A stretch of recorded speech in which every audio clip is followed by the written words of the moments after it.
Hi, I'm Colin Taylor, Chair of the Community Planning Committee, and I'd like to talk to you today about solar electric power for the Lodge, Courts and Summit here at Four Seasons Beaumont. See if I can figure out how to get the chart. There. Okay, now when I talk about solar power, I'm talking about solar electric or photovoltaic power, not solar thermal. Like at the courts, we have hot water heating panels for the indoor swimming pool. So solar power, we're talking about solar electric. The Community Planning Committee and the Board of Directors has been evaluating solar power for several years. And the economics of solar power has continued to improve. The problem is that the HOA does not have cash available for a system purchase. There are tax incentives available, but they're of no value to the HOA because we're a non-profit. But tax incentives can be of value to financing companies.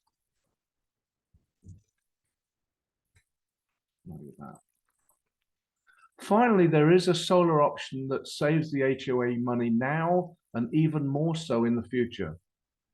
With a power purchase agreement or PPA, the customer doesn't purchase the solar system itself, he only purchases the electrical power generated by the system.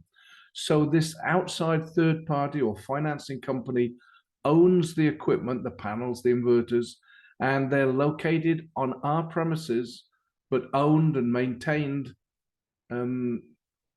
by this outside company. This obviously requires the customer, that's us, to enter into a multi-year contract. 2 months ago, we received a proposal for a power purchase agreement that looked very attractive. But at the time, the California Public Utilities Commission was evaluating or reevaluating the regulations of solar power. So we put the project on hold until the rules were finalized. Now they've been finalized. And the problem is that the future rules will be significantly less attractive for the consumer, which is a major win for Edison and the other electric companies. And in my opinion, a loss for California's green effort to move away from fossil fuel energy. But there is some good news. The Public Utility Commission did allow grandfathering of any existing system and any system that's designed and approved prior to April 14th next year to be built under the existing NEM 2, that's Net Energy Metering 2. That's the rate structure, the Edison billing structure that exists today, that the grandfathering would apply for the next 20 years. So after April 14th, suddenly solar power is a whole lot less attractive. It's pretty attractive for any system in now or approved prior to April 14th. So the proposal that we have in hand is very attractive with just the following two changes. The contract period needs to be reduced from 25 to 20 years. And we want to add a clause that allows a void or get out clause that if for whatever reason we're not able to qualify for NEM 2, that means the paperwork is not complete by the 14th of April, we want to be able to get out of the contract because solar power is just so much less attractive after that deadline.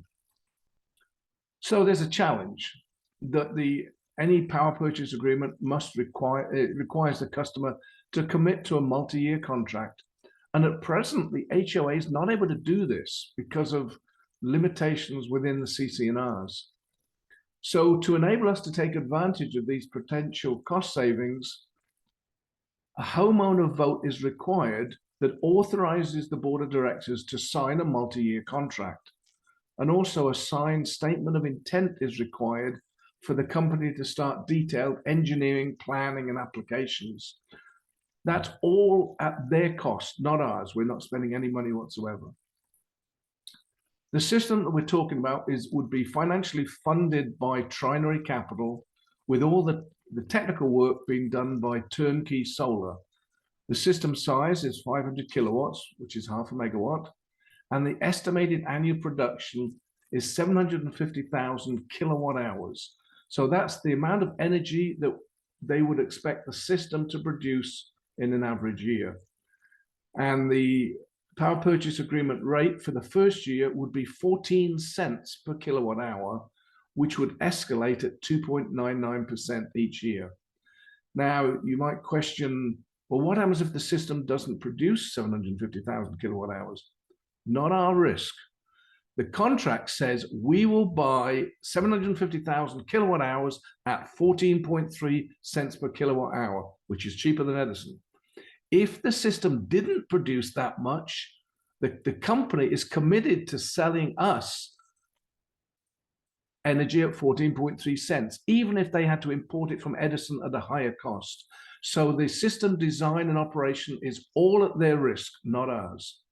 There's zero upfront cost to us being the HOA, and the PPA contract is for 20 years.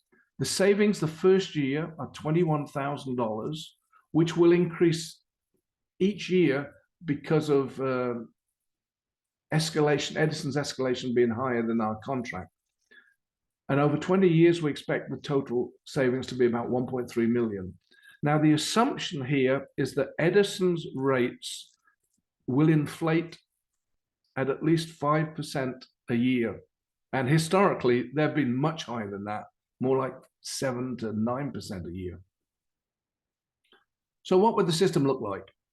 Well, half the panels would be roof mounted, and about half the panels would be covered carports like this.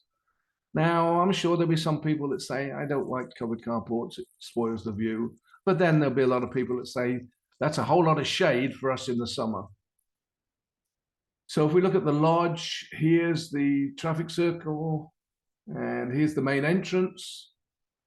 There's roof-mounted panels here, and these are covered carport panels. So about half and half. And then at the courts, here's the main entrance, roof-mounted panels here, and covered carport panels over here. And then at the summit, here's the main entrance. Here's covered carport panels. Now, these panels here are the solar thermal panels used for heating the pool. So they're already there. So there'll be no solar electric panels on the roof of the summit. Okay, so what's the impact of your vote? If you vote yes, that authorizes the board to sign a multi-year contract so that we could take advantage of the cost savings offered by solar power. A no vote does not authorize the board to sign any long-term contracts, so we're not able to take advantage of the savings offered by solar power. I think a yes vote is pretty much a no-brainer. It's no money down and immediate savings for the next 20 years. So why might some people think about voting no? Well, there might be some people that really hate covered carports. If that's the case, vote no. There may be people that think that future Edison rates will increase less than 2.99% for the next 20 years. I think that's pretty optimistic thinking. Historically, their increases have always been greater, and with the future of electric cars, the demand on Edison is going to increase a lot. So Edison's going to have to build power stations and distribution infrastructure that has to be funded. And they don't have any funds from the state or the feds. So that's got to come from ratepayers. So I would expect Edison's rates to be way more than 5% for many, many years. There may be some people who think that we should wait, hoping that future savings will be greater. Now, that has been a reasonable approach to take, that savings have been improving. But with that latest PUC ruling, after April, solar power economics is going to be drastically worse. So I'm afraid that is not a realistic hoping. And then there are people that might think we shouldn't have a PPA, we should purchase our own system instead. Well, there's some validity to that. If we had $2.5 million to spend, we could have bigger savings. There's no doubt about that. But the money that the HOA has in reserve is not allowed to be spent elsewhere. So unless we have a homeowner that's willing to donate a couple of million, we're not in a position to purchase our own system. I don't think we'll get many no votes. I think the risk is the non-votes, people that just don't vote. For the vote to pass, we need a minimum of 51% of the homes to vote to get a quorum. And then we need a minimum of those, a minimum of 51% of those votes to be yes. So please encourage your friends and neighbors to vote too.